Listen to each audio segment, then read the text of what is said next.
Right, right. A very, very good morning to you, Venkatesh. It is lovely to have you on a Sunday morning, I would say, and thank you so much for taking out time and being here and for telling us what you do and what you intend to do. So just to start on a lighter note, Venkatesh, why don't you introduce yourself to the community itself and to the people who might be watching later about what you're doing, where you're presently located, and how's it going for you? Thank you, Sinan. Thank you for the opportunity. Happy to talk to everybody. And my background, I'm from Mumbai primarily, born and raised in Mumbai. I am an engineer, electronics engineer here, did it in the 90s, and then did my MBA here and got into the technology field right away in 94. I did coding for a very small time, but a few months, and then got into sales pretty much. So my background is pretty much selling and business development and relationship building on the technology side. Worked for almost 8 years in India in companies like HCL and IBM. Traveled extensively during those days within India, Singapore, and Dubai, and all that. And then I moved to the US in 2001. So just after 9/11, when the market was not doing well, in 2001, I moved to New York for a sales job. So which was very interesting. My company at that time trusted that I would do something there. 2001 November, I moved there. And it's 2020 November, so it's been 19 years I've been in the US. Um, I lived in New York and New Jersey for a few years, and for the last 15 to 16 years, I've been in California. Right. On the Southern California, between LA and San Diego, there's Orange County is where I live from, right? With my family, two kids, and everybody with there. I keep coming to India almost twice or thrice a year. Right. I'm very connected to the India as a culture, as a tradition, and as a market and startup ecosystem and things like that. So I'm very well connected here. So I keep going back and forth, but my primary residence is the US. Now, that's my personal background. Now, what do I do? I worked till 2016 on various jobs, again, in leadership roles and sales roles. In 2016, October, I founded two companies, both technology companies on the software side. One being Human Gene Exploration Technologies, a long name, but short form to HugenX. That is a completely software technology solutions for healthcare, patients care, life sciences, biotech, all of that. And another company I founded was Saguna Consulting. Saguna is pretty much software consulting for everything but healthcare. Okay. So both the companies together, close to 100 people right now, between California and India. Mhm. India, we have three locations right now, four. The three development locations are Ludhiana, Punjab, Mohali, Punjab, and Vishakhapatnam, Andhra. Okay. And in this trip, I just started the Mumbai office, more from a biz dev and consulting perspective. So background is founded the companies and running the software companies. 2 years Right. back, I got involved in the startup ecosystem, Okay. whereby I started funding and guiding and advising startups. Right now, I have 17 startups that I'm part of in the US and two in India. All right. So All right. I'll end my long intro here and then let you ask No, I, questions. I I would say it was a very very precise and clear intro, so the audience can get some context to the conversation itself, right? Having said that, I believe you just mentioned about being a part of the technology sort of ecosystem during I would say the tech boom, right, which is the 2000s, early 2000s and 2001, and you've seen it all, I would say. And post that, you started your recent ventures, right? So I want to understand, Venkatesh, from you, why the biotech space? What excites you about this space? And why did you start something in the biotech space specifically? Yeah. Good question. Great question. I mean, I would answer that, but before that, I would say that I separated as a separate company also strategically. I mean, I could have kept it as one more solution as part of Saguna Consulting, but I realized that that's what many software companies are doing. They say we do it in fintech, in real estate, e-commerce, and healthcare and biotech.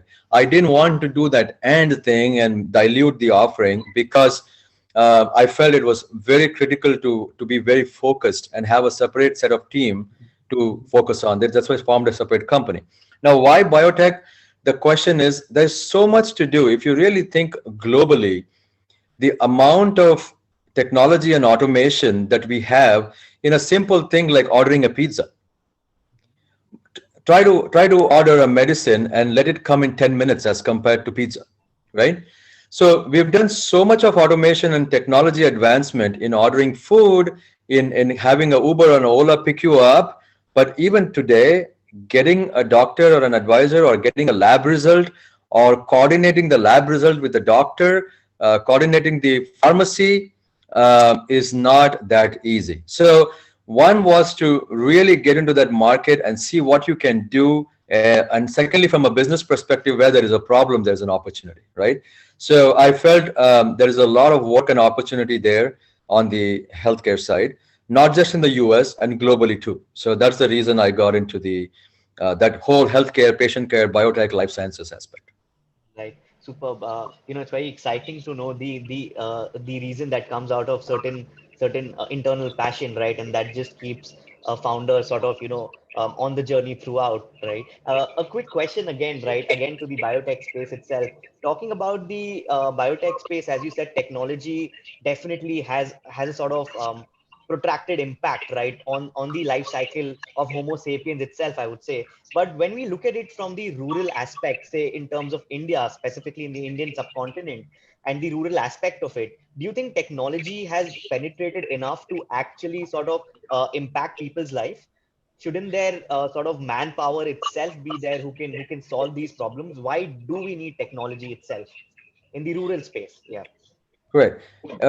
Great question, and you'll be surprised to know that I visited a lot of rural areas and villages in this trip in both Uttarakhand and Punjab and Uttar Pradesh. All three areas. I went into the remote part for two reasons. One was it was a pilgrimage trip with my wife, but also I was looking at the healthcare penetration, as you said. 10 years back, 5 years back, the penetration was difficult because mobility had not entered homes. India, I'll answer your question on people versus technology, but before that, I just want to touch upon this.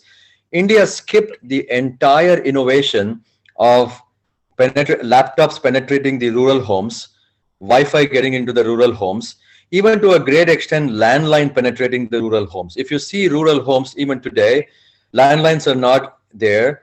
TV is there, cable television is there, electricity is there, but laptops not there, computers are not there, Wi-Fi and internet is not there. India skipped that entire innovation life cycle, and mobility penetrated with very high data plan on their phones, right? So now is the right time for introducing technology and people both. Tech never runs by itself. I mean, it's an old saying. When I used to be in IBM, they used to say PPT, which is process, people, and technology, right? So tech alone cannot do anything. It's always the tech has to go with people, and the tech and the people together has to follow a certain process, right?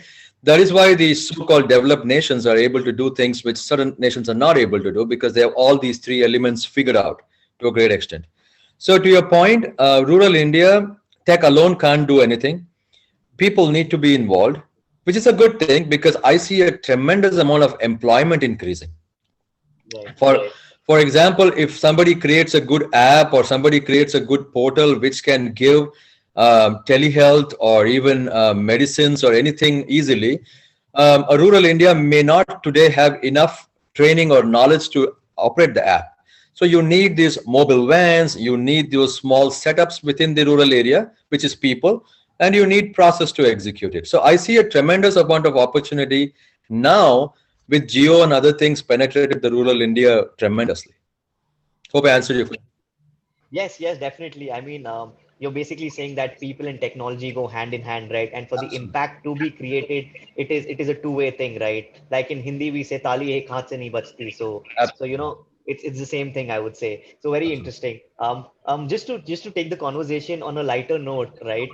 I would like to understand, as you've been a serial entrepreneur yourself, and you've had this bag of experiences, and I believe that is much more valuable than getting a college degree or going to any Ivy Leagues, right? What is the journey like to go from zero to one? From the journey where you have an idea that comes out of passion or maybe an intent to really solve a problem versus you hiring so many people and actually solving the problem on ground. See, nothing can be done alone. Even though I am coming for an interview representing tons of people who are doing all the good work and the hard work and the smart work. It is just that I'm representing my team, but you can't do it alone. As a founder, it is primarily the vision and the courage and the persistence that you take along. But actually, the team on the ground is what does it all. Now, to the point of 0 to 1, I would say people should take away that pressure that I am in 0 and I am to go to 1. Nothing is in 0, because you're not creating anything that doesn't exist. You're only building on something that already exists, right? So you're modifying it, you're bringing in new thoughts, you're thinking out of the box to recreate something which already exists, right? So if you take away the pressure, oh, it's 0 and I'm going to create a 1, then it's very easy. You just get up in the morning and passionately do things, and you motivate and mobilize people to buy into your vision and idea, and then people do the great job. I mean, we have resources available both in India and the US, who can do magic at this point of time, right? So Right. Right, right. Very interesting, right? So I was always excited about this startup ecosystem and the entrepreneur journey as well, right? And from my point of view, I also started exploring startups as a new asset class, I would say. So to take the conversation towards that spectrum, and as you said, you've been a part of the consulting ecosystem and the business as well, and you are really privy to the Indian startup ecosystem. What's your notion about the Indian startup ecosystem presently? How do you think it has been evolving or picking up trends from the western part of the world right now? the Indian ecosystem is in a very exciting period right now. There is a lot of success story, and there are tons of so-called failure story. I mean, failure is a wrong word, but I would say a lot of learning from Right, people's efforts of things which hasn't gone in the right direction, right? So there's a lot of in the last 5 to 10 years, there's a lot of case study, a lot of people that you hear and meet who bring in valuable information about what has worked and what has not worked. And today, with so many NRIs who are traveling back and forth and connected to India. 20 years back, I'm telling you, people were not traveling to India from the US as much. They would wait for 6 years and come for 2 to 3 weeks. There were hardly a handful coming. right, Right now, I know people who are traveling every month between US and India. It's you sit yesterday and you're here today, kind of a thing, right? And the right, telecom connectivity and WhatsApp has made it so simple. So I think we are in an extremely good time right now, whereby there are multiple things. One, we have a set of case studies of what has worked and what has not worked. A lot of learning in the Indian ecosystem, a lot of learning from the US ecosystem that can be bought here. US investors are investing in India. Indian investors are investing in US startups, correct? The government support, government knowledge about process is very high today. Earlier, bureaucracy was a problem. Today, it's simplified much more. And the most important thing, the young generation of India is not into that set bracket that we were in the 90s, that you either have arts or commerce or science to pick up, and in science you have engineering or medical to pick up. So what has happened with that is people have really opened their mind. When I meet the 25-year-old now in India, I don't think so I was like that when I was 25, right, back then. So I think we are in a very good position right now. The only thing we have to be very careful is we need to get a lot of mentors and advisors rather than jumping ourselves into it. I see some of that also happening, that mujhe sab kuch pata hai kind of a thing. I think we need to be a little open-minded. But other than that, it's a great time for the Indian ecosystem. right, right. Very, very exciting. And also, just because you mentioned mentors, right? I always have this notion that where you need a guru or a mentor who can actually guide you, right? And it's not always about yourself itself. So I would like to understand, and if you could throw some light on the business mentors that you've looked up to in that case and who helped you through this journey, so that the young entrepreneurs who might be watching this interview might also think from that point of view and actually start seeking mentorship, right? If you can Right. throw some light on that. Yeah. Absolutely. Nothing is possible without a mentor. I'll be very honest. It's not even Right. possible. If anybody tries to say that, no, it's not. No. The key thing is you need to know what to ask the mentor and what to take the guidance from the mentor. Mentor is Right. not going to run your business and startup. Mentor Right. is going to only advise you. You're going to be in the driver's seat to drive it, right? So sometimes people don't go for the mentors, or sometimes they depend too much on the mentor. So ultimately, the startup founder has to listen to mentors, but do what they feel is the right at that point of time, right? That's the number one thing. Now, as far as me, Not that who I looked up to, I still look up to. I still have mentors. I mean, Right. if you are a Virat Kohli, it doesn't mean you don't need a coach, right? Um, you never, as good a player you are, you still need a coach, right? In fact, you need more coach. You need a coach for not only physical and the tactics. You probably need a mental coach. You need a health coach. You need a coach in all directions. So I have more mentors now than what I had before, and my list of mentors are long list. But I would say that I am part of a lot of mastermind also in the US, whereby a group of founders, CEOs like us, we interact weekly, monthly, on a coffee. Right now we're doing it online or Zoom. Amazing. So that helps too, because you're actually brainstorming with your like-minded and like situation kind of people. So Right. mentor is not really somebody, a teacher who you ask questions or they ask you questions. It can be even people you interact with on a daily basis. So Right. my advice to a lot of founders is, don't keep things to yourself. Even if you're blocked somewhere, Mhm. seek for help. Talk to people. You will get something from them. That's my advice.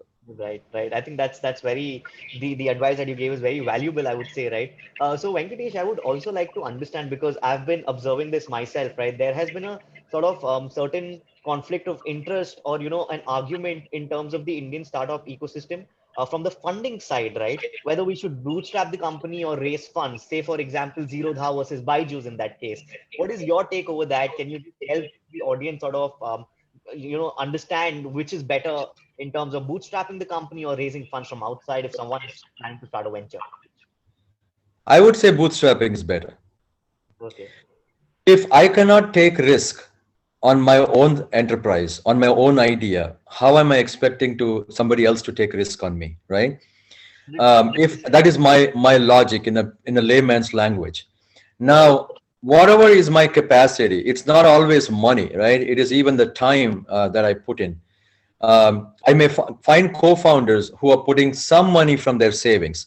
In some shape or form, the founders or the founder has to bootstrap it to take it to some level. I'm not saying take it to the level of traction or launch or anything. Even any level gives a lot of confidence to the investor, number one, and also to the confidence to the founders that I did this, I tried this was successful, and this is not. There's something that they have experimented themselves, right? So I would say at least have flower pots in your garden and raise for funds to grow trees, right? So at least you get your hands dirty. You know how the weather and the soil and the water works. So don't try to plant trees, but at least do some small flower pots by yourself. Then you will also validate your own idea, and then you can go with confidence to the investor. That's my take on it. Right, right, right. Very, very nice, I would say, because as you just said, if you're not into the game yourself, if you don't have skin in the game yourself, then there's no point actually getting outside stakeholders, and probably they won't even believe in your vision, I would say, right? Exactly. So Exactly. so that brings me up to my next question, right? As you're a founder yourself, you've been hustling and building all these wonderful technology-based companies. I would like to understand, as a founder currently, what is the biggest challenge that you face? If you give me a shoulder, I'll cry. Okay. So the challenges are always immense, right? Right. But that is the kick you get. Like in sports, like in cricket, if you are a great batsman, but if you face a very difficult bowler, it's Mhm. tough. It's a challenge. But Right. that is the kick you get. That is the challenge that you want to take up and run with it, right? Right. So, but to be specific on the challenges I face, um, it is very important to make the right decision, because you have so many things going in the at the same time. Mhm. To be very focused and take one decision at a time is always the biggest challenge, right? I have very good leadership team with me. I have a lot of good people around me, but ultimately what happens is I'm the guy who makes the decision and signs on the dotted line, right? So Mhm. at that point of time, that decision that this is the one I need to go into is the biggest challenge. And I would say the second challenge is always going to be demand and supply of both resources and the funds, right? When you have an idea, you need funds. When you have the funds, the idea is always an issue. And then finding the right people at the right time is always a challenge, right? But Right. all these challenges, I'm not saying as a roadblock. These are constant challenges which keeps coming every morning, but it gets resolved by the end of the day because you're consistently, patiently doing the persistence aspect. Right. But I wouldn't say any big challenge. My biggest advantage is my connectivity in both the US and the India market, and also culturally, I'm connected both sides. Helps me a lot. I hit a roadblock, but I get a way out of it pretty soon. Right. Yeah. Yeah. I think being in the right network and having the right people around you, the right set of people rather, really helps you sort of, overcome these roadblocks, I would say. And as a founder itself, right, it is imperative to understand that this journey is full of challenges, right? And not giving up is another sort of, I would say, a skill that founders should sort of possess these days. This also brings me up to another question, a very light question, I would say, but very imperative in today's context is, as a founder, how do you maintain the work life balance, right? It becomes so important today, and how do you do that? See, there is always there's a term called buy-in, right? We always say buy-in. Buy-in comes on all aspects. You need a buy-in of the investor. You need the buy-in of the leadership team. You need the buy-in of the team. Same way at home, you need the buy-in of the family. Right. If somebody is if doesn't have the buy-in of the family, which happens many times to a lot of people, I've been lucky, it never happened to me. But if you don't have the buy-in, it's a challenge. But if you have a buy-in, if your family knows, okay, what you're trying to do, what are the challenges, what are the time commitments that you have, what are the financial commitments you're getting into, if you're transparent enough to do say things at home, you have a buy-in. Now, when you have a buy-in at home and at work, then the balancing is very simple, you know. And then the intent. I am not a guy who kills myself and spends day and night just working, because for me to be productive, I need family time. I need to watch movies. I need to go out with my wife. Like in this trip, both me and my wife are together, right? Right. So when I travel, it's usually my wife's along with me, right? And then you that's how I do the balance. But if you have to balance, then you're in a problem, right? Um, so, so avoid. My advice would be avoid being in a situation where you have to balance, and keep Right. it very simple. Keep it very transparent, but both sides, the work side and the family side. Then I think somebody can manage it very well, I would say. Right, right. I think what you're trying to say is, just to make it very transparent to the audience itself, is, not this work-life balance sort of should come inherently, right? And having the right partner, the balance word shouldn't even come to your head, because everything is so inherent, right, in its own nature, I would say, right? And you're And not that doing makes it anything work. wrong. You're doing it for the family. And what you're doing at work, you're doing it for the employees and partners and associates. Right. So there's nothing wrong. You're just working hard for everybody around you, right? So Right, right. Got it, got it. So Venkatesh, as you've been a part of this ecosystem for such a long time and have so much experience, what is that one advice that you would give to yourself when you started on day one? The advice that you realized today, that if I would have gotten this advice on day one, I would sort of, look at it from a different perspective. be courageous. Okay. Nothing can go wrong that you cannot fix, right? Right, There's no problem that you cannot solve, right?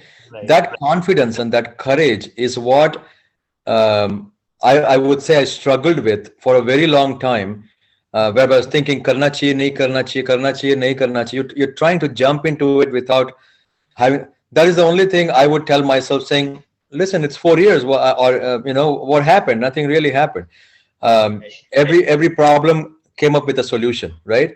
right. So my advice to myself would be that be courageous. There's no problem that you cannot fix it. So just have the confidence in yourself and move on, basically, right? So So I think the Nike slogan fits here correctly, right? Just do it, right? just Just do it. just do it, and then see how it goes for you. Because if you've Exactly. taken the decision to actually be a part of this journey, then you have to do it, right? Absolutely. Absolutely. 100%. So Venkatesh, I would also like to understand from the startups that you've been a part of, how do you see it growing in terms of scale? What does your next half a decade plan look like? Say 5 years from now, where do you see it growing? See, my plans of growth are for both the segments. One, the companies that I founded, the two of them, Saguna Consulting and Hugen X.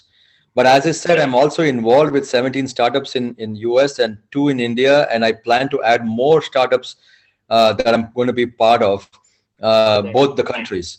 So right. when I look at growth, when I look at 5 years from now, I'm not only looking for the companies I founded, I'm also looking for growth for the companies that I invested in, which I didn't found, and some other smart and enthusiastic people found it. Right. Right, So I see a lot of potential in pretty much all of the companies that I have invested or vested into. Right. hmm My own companies are in technology, and I don't see technology going away anywhere, right, even 100, 200 years from now. Right. right, The way we do tech is going to change. What comes, what exists, the holograms, and what all is going to come, the flying cars, and all that's going to come. But tech's not going away anywhere. So right. I think there's tremendous potential in what I'm doing and the companies that I'm involved in. So I'm only waiting to do as much as I can while I am healthy and my mind is healthy. Right, So right. I'm pretty excited. I'm pretty excited for the next 5, 10 years. So there's no doubt Superb, about man. it. As I'm exploring the investing premise myself, I always tell founders that there is a lot of dry powder in the market that is available, right? You can get money easily if you actually want to build something truly, right? And Yeah, but the problem is, from an investor's perspective, it is all about how can I add value to the company that I invest in or the startup that I invest in, and that is what I can understand from you as well. It is not only about adding value and growing the startups that you founded yourself, but also supporting the founders that you've bagged, right? correct. and Right. and that is amazing, right? So Venkatesh, as you know, people separate the pre-COVID era and the post-COVID era, right? What is that thing or that sort of headspace that helped you navigate through the COVID era, and how are you positioned in this post-COVID era? The COVID era, which we are still into, COVID's not gone anywhere even now. Right, right. The COVID I'm being era, optimistic. Yeah. no, I'm not saying from a problem perspective. I'm just saying that when I say COVID era, I mean we sitting at our home, getting time to think and evaluate what are we doing, because we are everybody's so much running in a monotonous way, and everybody had to put a break in their acceleration mode and sit Right, during COVID. I think that benefited a lot of people, including me, because you then take a look at it. You go to the back seat, you go back to the drawing board and say, oh, okay, this could have happened. We didn't even anticipate this coming. Even though people like understood. Yeah. even though people like Bill Gates have been saying for last 5, 7 years, these kind of things can happen, but nobody took it very seriously or planned for it. hmm So COVID era, I would say, has been learning a lot. Of course, everybody went through their own losses and their revenues went down. Some people had a bigger loss, some people had a minor loss, but uh, the I would say the cost of learning from a startup perspective, which Right, re-looked into things. People who had done some crazy startups, which was never bound to work, that was a reality check because of COVID. So I think COVID, for me personally, helped re-look into it. Fortunately, thank God, because I'm in the technology industry, COVID didn't affect us personally much, because tech market never went down. right. Unnecessary spending went down, but necessary and critical spending was always high during COVID also. So now to your question on the post-COVID era, I would say we'll all become more smarter, more knowledgeable in the post-COVID era. And I think even investors and founders and startups have become more smarter in terms of saying, okay, this can come. How can we be prepared for something like this in the future? Right. I think we've learned a lot in a positive way. I would say we've learned a lot during COVID. So, Right, right. I think your generation has already seen, the stock market crash of 2007, 8, and you guys have been through the crisis period. But when it comes to the Gen Z generation like us, this is the first sort of pandemic or black swan event that we are actually facing, right? And I think right. that would teach a lot of the upcoming founders in a much appropriate way, I would say, right?